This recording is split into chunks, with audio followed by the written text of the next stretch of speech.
Okay, right.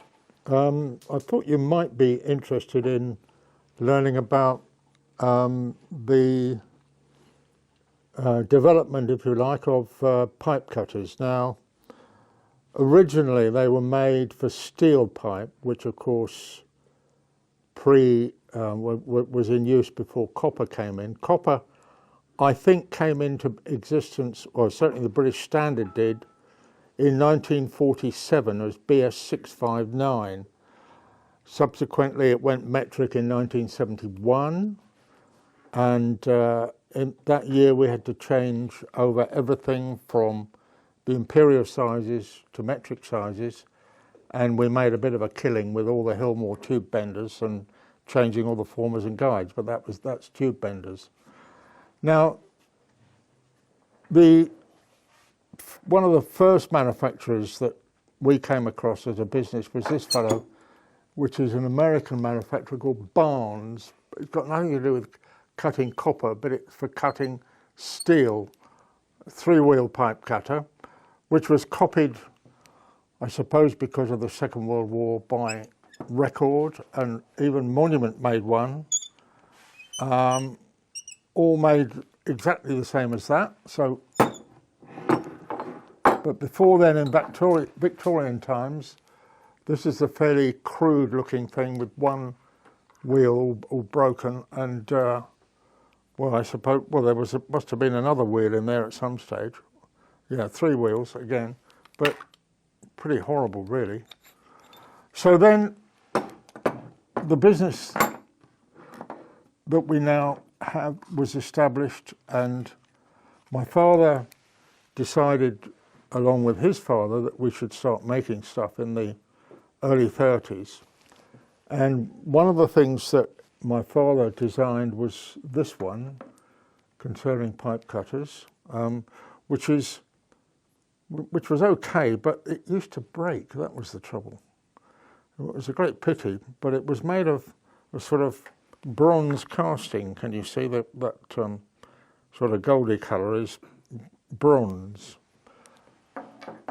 And then he had to redesign it because that broke, and then this one he designed as well. That broke across there, so we had to, and across there, so we had to stop making that one.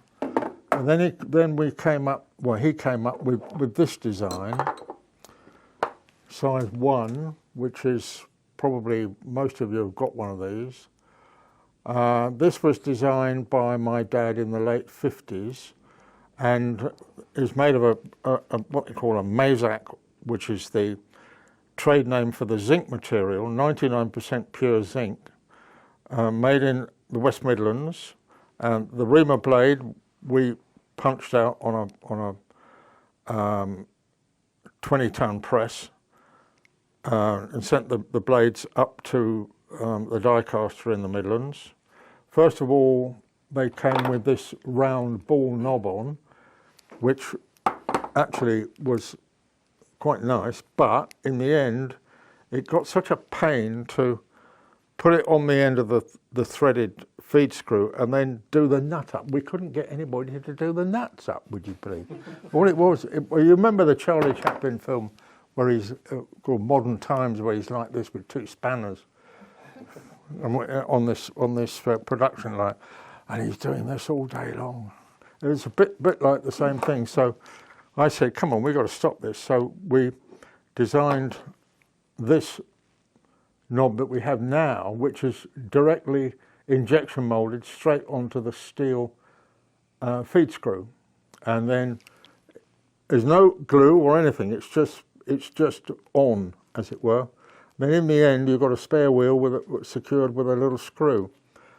And the packaging for that was back in the 50s, 60s and 70s, and I suppose the early 80s was like that.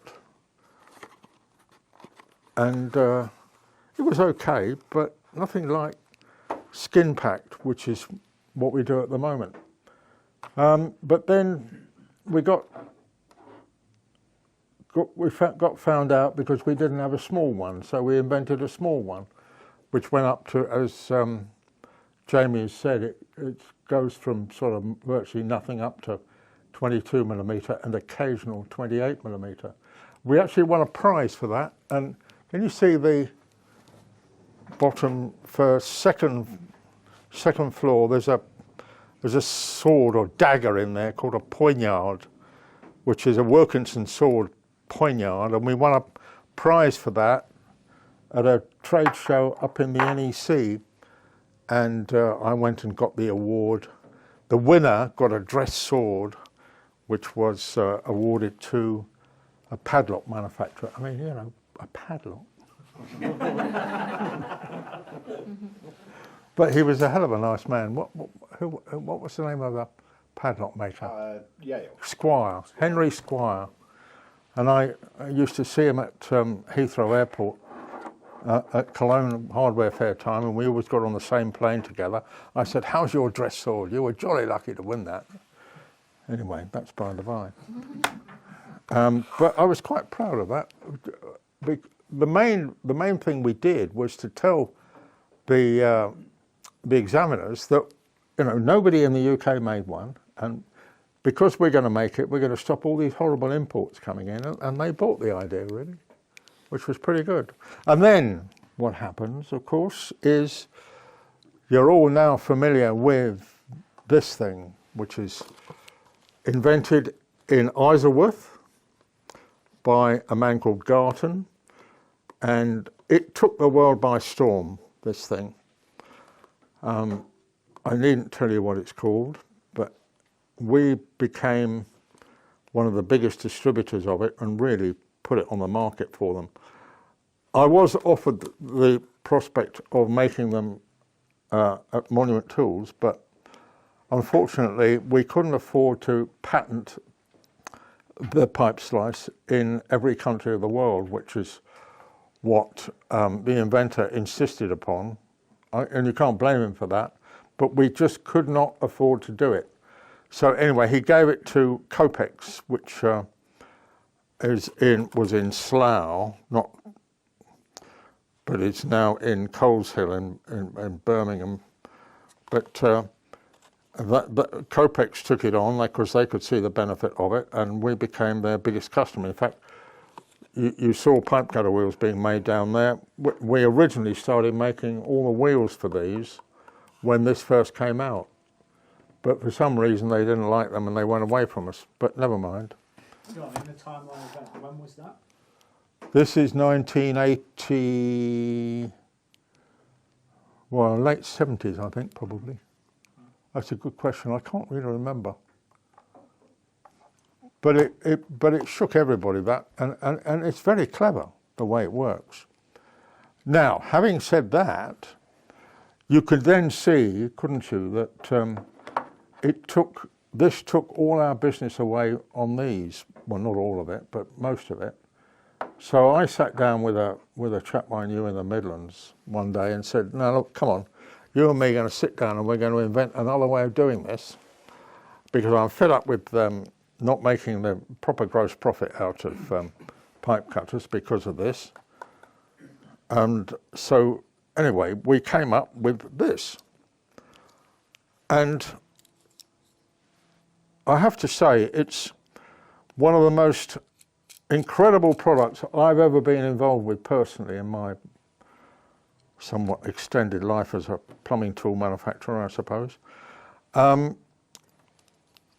hadn't got a clue whether it was going to sell, because we didn't have masters.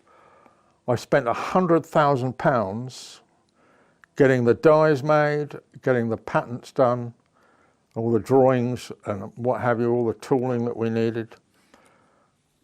It cost me £100,000 and I didn't know if I was going to sell one. Luckily, What's that, $500,000 today? 800K today? Something like that, yeah. Luckily it took off. And I was absolutely amazed the way it took off. And of course we finished up, and Jeremy told you earlier that we don't do branding for other people anymore, but in those days we did. Look, there's one there with Yorkshire copper tube on it. There's another one here with Hillmore on it. Another one in different colours with Hillmore on it. And then Hillmore got bought by Irwin, and then we did Irwin record ones. Then there's another thing here called Work Zone, which is one of the big stores. That's Aldi. But one of the biggest orders we ever had. Yeah. But we only ever get one order for these. And once they've sold them, that's the end of it. They'll never ask you again, unfortunately, which was a pity because we didn't half make some money out of those. Yeah. But that was packaging in the good old days when it was new. Sorry, show the camera. Mr. Camera, yes.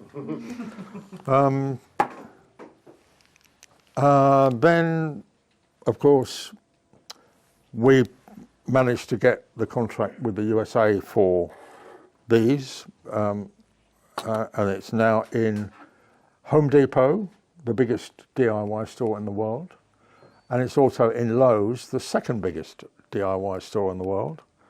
And I have to say that we don't half ship a lot of them. You saw them down there in the factory, being packaged and assembled. So then, after the patent to this one ran out, we then said to Copex, sorry mate, we're going to make our own one, and I have to say they got a bit grumpy. The MD, we went to a meeting down in Crawley at a factory that made, excuse me, that made some kind of, I can't remember what it was now, clocks or something. Anyway, he got the ump and walked out, so we thought, oh, well, we're going to have to carry on with this, aren't we? So we brought what is now called the auto cut out. We didn't dare call it a pipe slice because he would have sued us because he had a registered trademark on pipe slice. And if you start calling things pipe slices when they're not, you're in serious trouble. So anyway, we brought out the 15 and the 22 and the 28. Now, some of you don't realise why the outside of that is like that and the outside of these are like that. It's because we've got a little handle. Look. Some of you probably haven't even seen that, have you? It's a ratchet. Because somebody was saying, oh, I wish I could ratchet it. It was you, was it? Yeah, well, there's the handle. And it's not bad because it's not very expensive. So then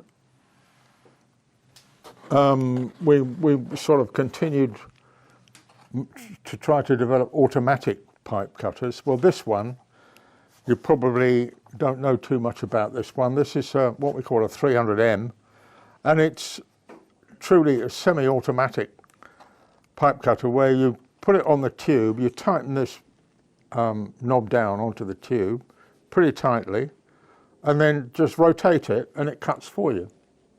You don't have to feed it in like you would this one. And I thought that wasn't bad, you know, but not too many people agreed with me, unfortunately.